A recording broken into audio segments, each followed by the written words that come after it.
everybody, and welcome back. Today I am talking about the 7 closet deadly sins that we have all made against our closets.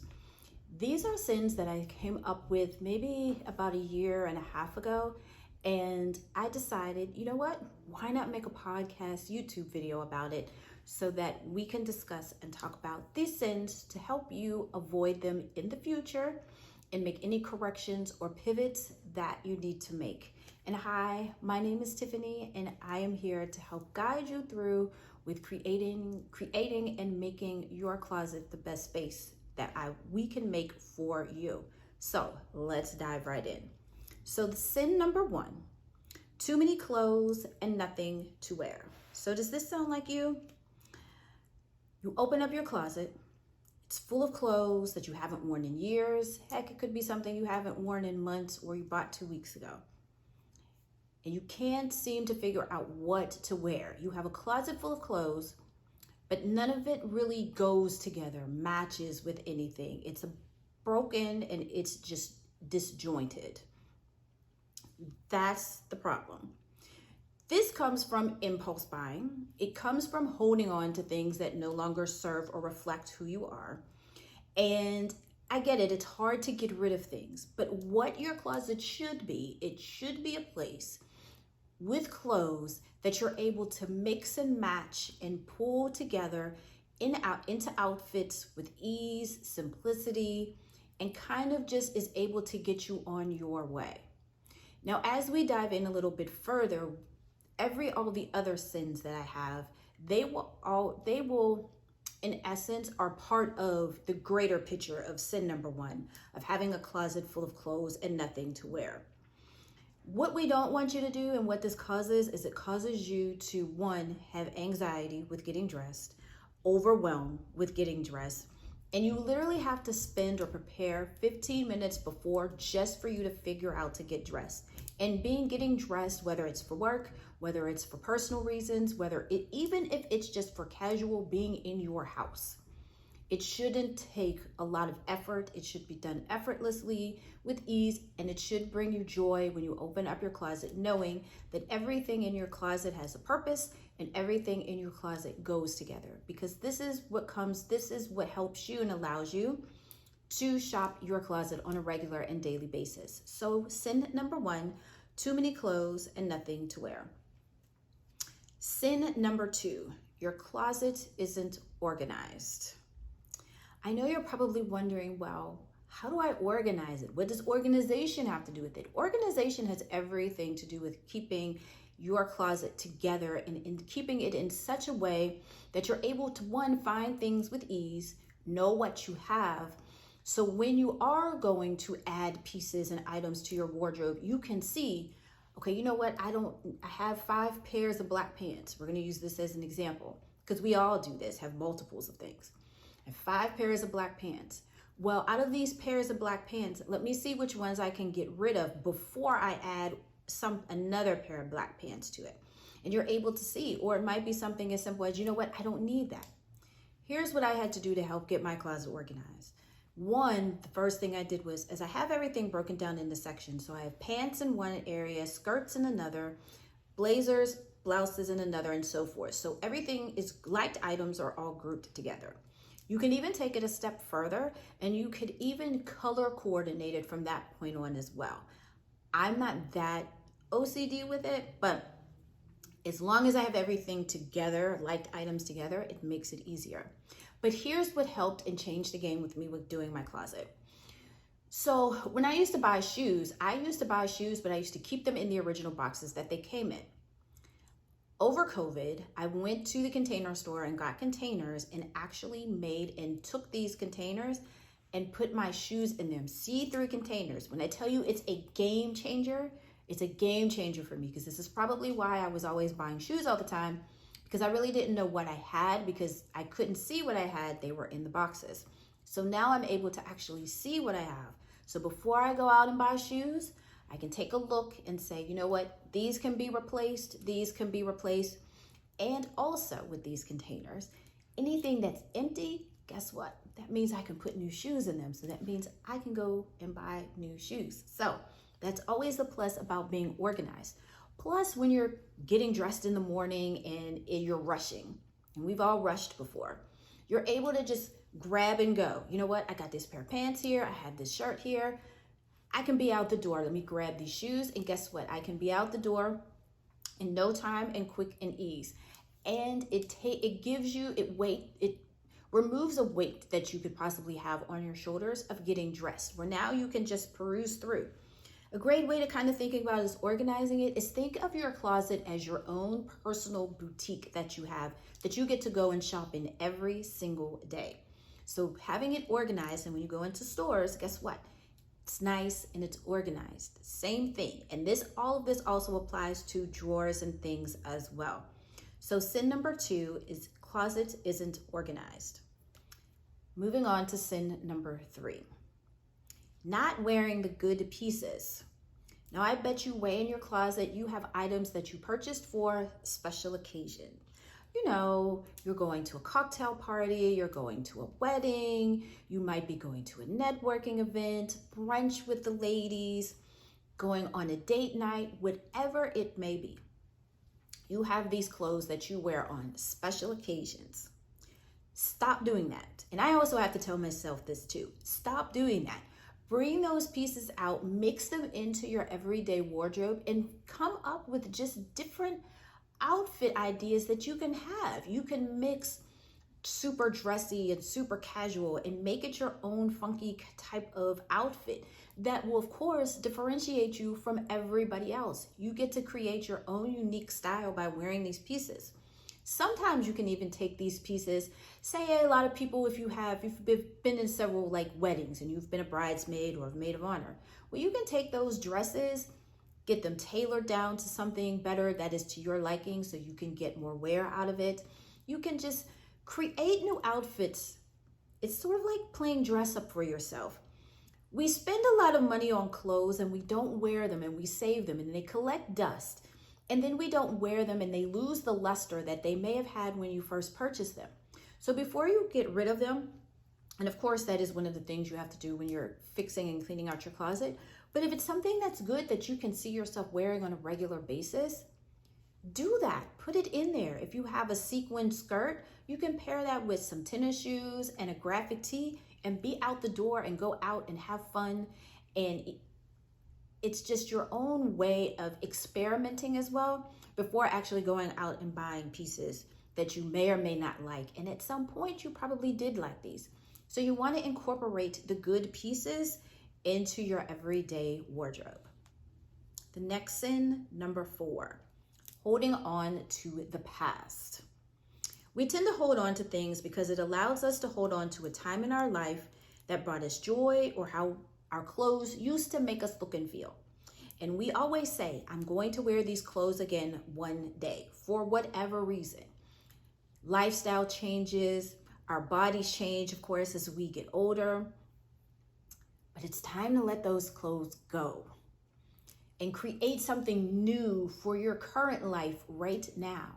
Here's the thing about holding on to the past. We can get rid of the things and the stuff because the memories still will always stay with us. And if these are clothes that at one point brought you joy, made you feel confident, well, it's time to go find new pieces and clothes, or even update these old ones that bring you peace, that bring you joy, that bring you confidence, that when it makes you sit a little taller, stand a little taller, changes the way that you walk into a room. You want to go ahead and begin to change and get rid of those clothes because they're not doing you any good. And holding on to these things will also will hinder you from ushering in new things into your life.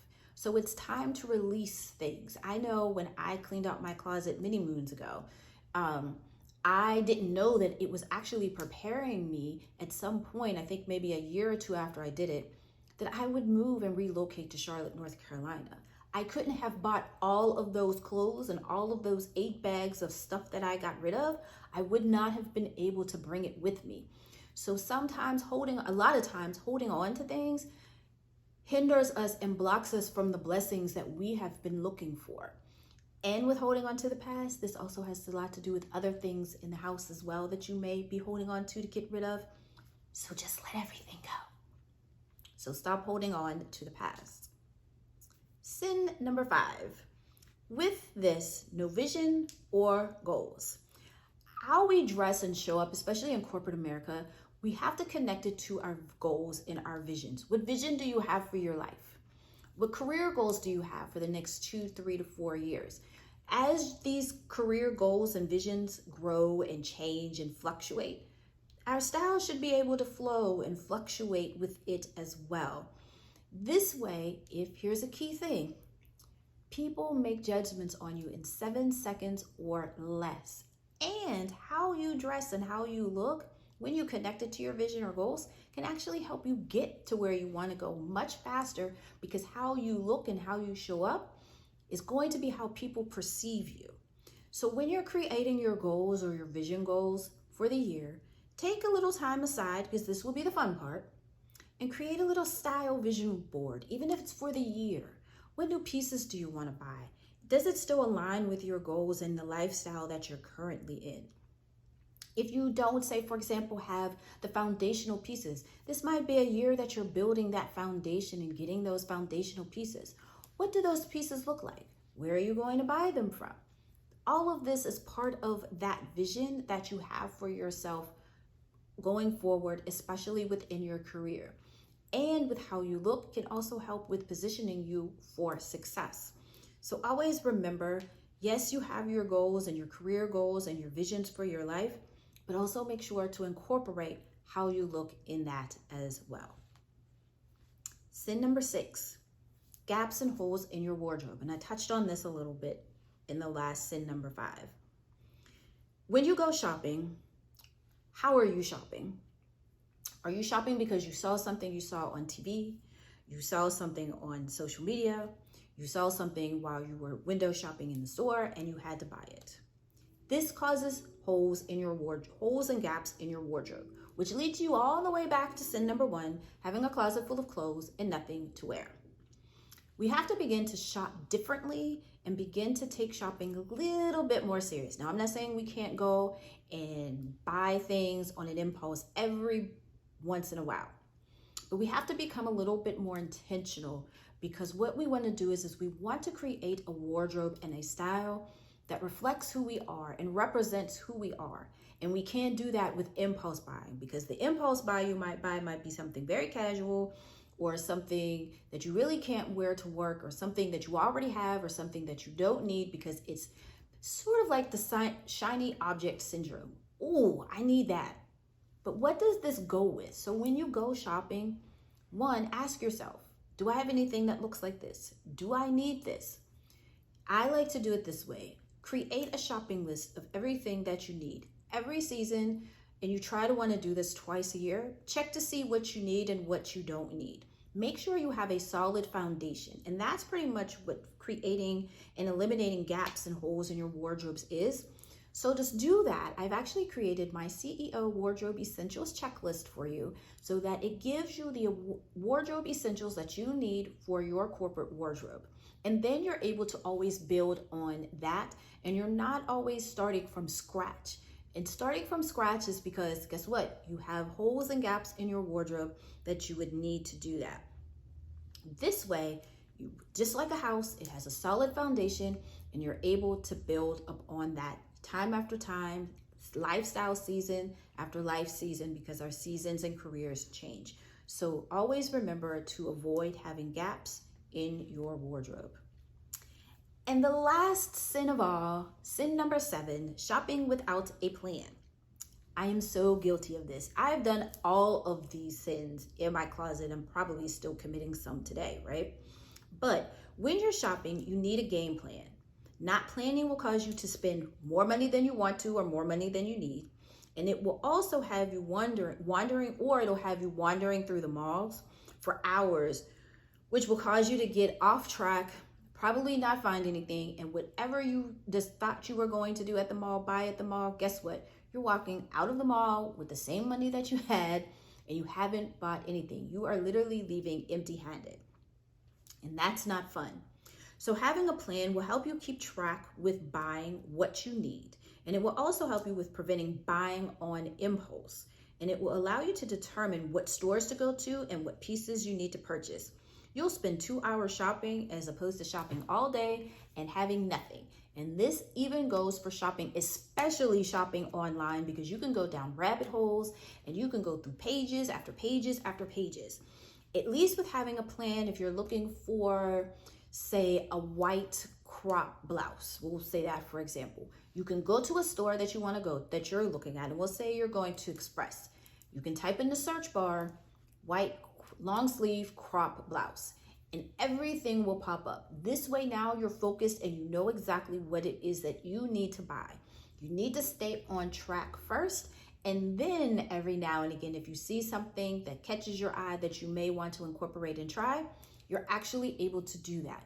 But now, one, we've got to save ourselves time, and most importantly, we have to save ourselves money. And I can't tell you how many times I have gone to the mall with no type of plan and spend way more money than I actually wanted to spend. So make sure that when you're shopping, especially when you're in this phase of discovering and building your corporate wardrobe, that you shop with a plan and try to stay on track. So I hope these 7 closet deadly sins have given you an insight as to how and changes that you can make and to avoid when building and creating and discovering your wardrobe, and also just having a closet that you love. Your closet should reflect your own version of a boutique.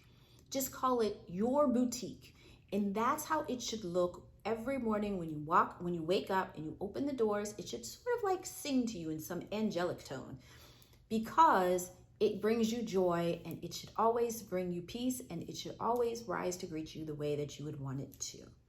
So I hope you enjoyed today's 7 closet deadly sins, and let me know in the comments what sins you have committed and how you went about making the corrections. So with all that being said, I hope you guys have an amazing rest of your day. Stay healthy, stay safe, and I will talk to you guys in the next episode. Bye, guys.